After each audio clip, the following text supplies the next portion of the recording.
درود پاک کب کب کہاں کہاں اور کیسے کیسے کام آتا ہے۔ ایک بہت ہی خوبصورت واقعہ، بڑا ایمان افروز واقعہ ہے جو میں آپ کے سامنے پیش کرتا ہوں۔ ایک دوست نے اپنے ایک دوسرے دوست کو قرض دیا، اور جب اس نے قرض دیا تو وہ قرض ایک بڑی اماؤنٹ تھی، 3000 دینار۔ وہ ٹائم آ گیا جب اس ٹائم وہ قرض لینے کے لیے اپنے دوست کے پاس گیا کہ بھائی مجھے میرے پیسے واپس دو، تو اس نے کہا کہ پیسے تو نہیں ہے میرے پاس، میں کولیپس ہو گیا ہوں، بزنس اب میرا ختم ہو گیا ہے، میں تمہاری رقم نہیں دے سکتا۔ اس نے ایک اور ٹائم دے دیا اسے کہ ٹھیک ہے اب اتنے وقت دنوں کے بعد میں دے دوں گا۔ وہ ٹائم بھی گزر گیا، اور جب وہ ٹائم بھی گزر گیا تو اس کے بعد اس دوست نے کہا کہ اب تو پیسے دے دو بھائی، میرا ٹائم پورا ہو گیا ہے۔ پھر نہ دے سکا ٹائم۔ آخر کار معاملہ جو ہے وہ کورٹ میں چلا گیا، قاضی کے پاس چلا گیا۔ اب قاضی نے جس کو پیسے دینے تھے اس کو بلایا اور کہا کہ بھائی آپ کو اس کے پیسے دینے ہیں؟ کہتا ہے ہاں پیسے تو دینے ہیں۔ تو کہا پھر دیتے کیوں نہیں ہو؟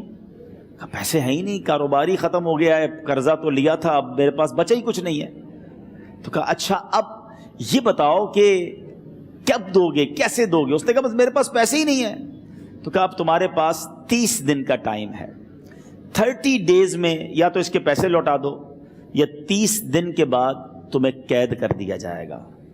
یہ شخص اب گھر آیا، پیسے تو تھے نہیں، مگر شاید علماء نے لکھا کتابوں میں، یہ واقعہ کئی بڑی بڑی کتابوں میں لکھا اور درود پاک کے فضائل کی بڑی بڑی کتابوں میں لکھا، اور اس شخص نے سوچا کہ اس نے ایک حدیث پاک پڑھی ہوئی تھی کہ جس میں نبی پاک علیہ الصلوۃ والسلام نے فرمایا ہے، جس کا مضمون ہے کہ جو شخص پریشان ہو، مصیبت زدہ ہو، اسے چاہیے کہ مجھ پر کثرت سے درود پاک پڑھے، کیونکہ درود پڑھنا مصیبتوں اور پریشانیوں کو لے جاتا ہے۔ اب اس عاشق رسول نے سوچا اور تو کچھ ہے نہیں، اب میں درود پاک پڑھنا شروع کرتا ہوں۔ صبح سے لے کر شام تک وہ درود پاک پڑھنے لگ گیا۔ 27 دن گزر گئے، only 3 days left، 3 دن باقی تھے قاضی کے پاس جانے میں۔ 27 دن گزر گئے درود پڑھتے پڑھتے۔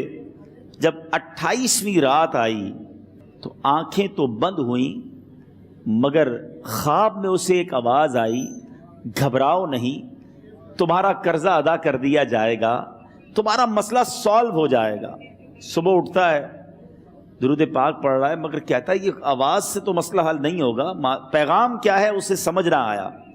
28واں دن گزر گیا، 29ویں رات آ گئی، مگر اب آنکھیں بند ہوئیں اور قسمت جاگ اٹھی۔ نبی پاک صاحب لولاک صلی اللہ تعالیٰ علیہ وسلم خواب میں تشریف لائے، اور پیارے آقا صلی اللہ تعالیٰ علیہ وسلم نے فرمایا گھبراؤ نہیں، علی بن عیسیٰ وزیر کے پاس جاؤ، وہ تمہارا قرضہ ادا کر دے گا۔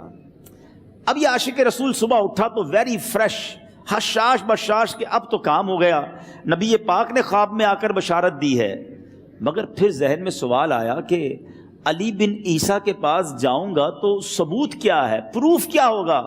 میں جا کر اس کو کہوں گا کہ میرا قرضہ دے دو، تو ایسے تو قرضہ نہیں دے دینا، اور میں نے اس کو کہا کہ مجھے نبی پاک نے خواب میں کہا ہے، اور اس نے اگر مجھ سے کوئی نشانی مانگی تو میں نشانی کیا دوں گا؟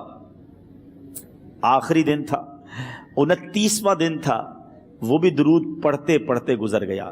30th نائٹ آ گئی، صبح وہ دن ہے جب عدالت میں جانا ہے۔ اب اس رات پھر نبی پاک علیہ الصلوۃ والسلام خواب میں تشریف لائے، اور آقا علیہ الصلوۃ والسلام نے فرمایا کہ علی بن عیسیٰ وزیر کے پاس جاؤ، وہ تمہارا قرض ادا کر دے گا۔ کہ حضور چلا تو جاؤں گا، لیکن اگر وزیر نے مجھ سے کوئی نشانی طلب کی تو میں کیا جواب دوں گا؟ پیارے آقا علیہ الصلوۃ والسلام نے کمال کا ارشاد فرمایا کہ علی بن عیسیٰ سے کہنا کہ تم روزانہ فجر کی نماز کے بعد 5000 بار درود پاک پڑھتے ہو، یہ راز فقط تم جانتے ہو اور تمہارا رب جانتا ہے۔ اب یہ جب صبح اٹھا تو ایک نشانی بھی مل چکی تھی۔ عدالت میں جانے سے پہلے وزیر کے دربار میں پہنچ گیا، اسے یہ ڈر تھا کہ آج پیسے نہ لوٹائے تو سزا ہو سکتی ہے۔ جب وزیر کے دربار میں پہنچا تو وزیر اپنے مشیروں کے ساتھ بیٹھا تھا۔ کہا مجھے آپ سے بات کرنی ہے۔ کہا بتاؤ کیا بات کرنی ہے؟ کہا میں ایک پیغام لایا ہوں آپ کے لیے۔ اچھا کس کا پیغام لائے ہو؟ کہا میں نبی پاک جناب محمد مصطفیٰ صلی اللہ تعالیٰ علیہ وسلم کا پیغام لایا ہوں۔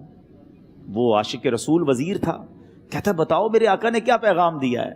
کہ حضور میں 3000 دینار کا مقروض ہوں، آج آخری دن ہے اور میرے آقا نے مجھے بشارت دی ہے کہ آپ سے کہوں کہ آپ میرا قرض ادا کر دیجئے۔ علی بن عیسیٰ کہتا ہے کوئی ثبوت ہے آپ کے پاس؟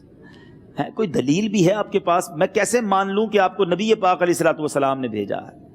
عاشق رسول کہتا ہے خالی ہاتھ نہیں آیا، میرے آقا نے مجھے دلیل بھی عطا فرمائی ہے، مجھے ایک ایویڈنس بھی دیا ہے، اور پروف یہ ہے حضور کہ آپ روزانہ صبح فجر کی نماز کے بعد نبی پاک صلی اللہ تعالیٰ علیہ وسلم کی بارگاہ میں درود و سلام کا نذرانہ پیش کرتے ہیں۔ جب تک 5000 کا عدد پورا نہیں ہوتا آپ اس وقت تک کسی اور سے بات نہیں کرتے، اور اے وزیر صاحب یہ راز صرف آپ کو پتہ ہے اور آپ کا رب جانتا ہے۔ اللہ اکبر۔ وہ وزیر تو جس کو کہے نا جھوم اٹھا، ایسا عاشق رسول وزیر تھا جو روزانہ صبح 5000 درود پڑھتا ہو، اس کی تو عید ہو گئی نا۔ وہ کہتا ہے مرحبا یا رسول اللہ، میرے آقا نے میرے درود قبول کر لیے، اس سے بڑھ کر میرے لیے سعادت کیا ہوگی۔ اب یہ وزیر اپنی سیٹ سے اٹھتا ہے، اپنے کمرے میں جاتا ہے، تھوڑی دیر بعد واپس آ کر اس عاشق رسول کے ہاتھ میں 3000 دینار رکھ کر کہتا ہے حضور پہلے 3000 دینار تو نبی پاک کا حکم کی میں ادب سے بجا لاتا ہوں، میرے آقا نے جو حکم فرمایا یہ 3000 دینار آپ کو پیش کرتا ہوں، حضور ایک اور 3000 دینار لیجئے۔ میرے گھر آپ آئے، اتنی اچھی خبر سنائی، آپ نے قدم رنجا فرمایا، یہ 3000 اس کا نذرانہ ہے، اور ایسا کیجئے 3000 اور لیجئے، اس سے اپنے بچوں کے لیے کچھ چھوٹا موٹا کام شروع کیجئے، اور ایک وعدہ کر کے جائیے آج کے بعد زندگی میں آپ کو جب بھی کوئی کام پڑے میں آپ کا بھائی ہوں، مجھے یہ خدمت کا موقع دیجئے گا۔ اللہ اکبر۔ وہ مقروض جو ایک رات پہلے 3000 دینار کا مقروض تھا، ہو سکتا ہے اس کے بیک آف مائنڈ یہ بھی چل رہا ہو کہ اب شاید کل میں نے جیل میں جا کر عدالت میں جا کر گرفتاری دے کر جیل میں جانا ہے، مگر اب 9000 دینار ہاتھ میں ہیں۔ عاشق رسول جھومتا ہوا نبی پاک کی یاد میں گھومتا ہوا اب عدالت میں پہنچا۔ عدالت میں everybody expecting over there کہ آج اس نے آنا ہے اور آ کر کہنا یہی ہے کہ پیسے تو نہیں ہیں، گرفتار کر لو، مگر جا کر اس عاشق رسول نے 3000 دینار جج صاحب کے ہاتھ میں رکھ دیے۔ قاضی کہتا ہے پہلے تو یہ بتاؤ پیسے آئے کدھر سے؟ تم تو کہتے تھے غریب ہوں، تم تو کہتے تھے کاروبار نہیں ہے، ایک مہینے میں اتنی بڑی رقم کا انتظام کیسے ہو گیا؟ سبحان اللہ۔ اس عاشق رسول نے گویا زبان حال سے یہ کہا ہوگا کہ یہ تو کرم ہے ان کا، ورنہ مجھ میں تو ایسی بات نہیں، اتنا دیا سرکار نے مجھ کو، اتنی میری اوقات نہیں۔ اس نے وہ پورا واقعہ بھری عدالت میں سنا دیا۔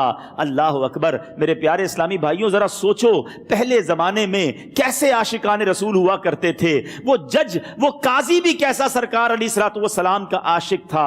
اپنی سیٹ سے اٹھتا ہے، بھرے دربار میں بھری عدالت میں وہ اپنے چیمبر میں اپنے کمرے میں جاتا ہے، اور تھوڑی دیر بعد واپس آ کر اس کے ہاتھ میں بھی 3000 دینار ہیں، اور وہ 3000 دینار جو ہے وہ اس عاشق رسول کے ہاتھ میں رکھتا ہے کہ سارا ثواب علی بن عیسیٰ کیسے لے جائے، میں بھی تو نبی پاک کا غلام ہوں، میں تمہارا قرضہ میں ادا کرتا ہوں۔ اچھا اب ایک اور عجیب سینیریو یہ بن گیا کہ جس نے کیس کیا تھا، جس نے دعویٰ کیا تھا، وہ بھی یہ سارا منظر دیکھ رہا تھا۔ کہتا ہے جج صاحب ذرا رکیے، میں بھی اپنے آقا کا امتی ہوں، اور ایک کام کیجئے قلم کاغذ منگوائیے، اس عاشق رسول کا قرضہ ہی میں معاف کر دیتا ہوں۔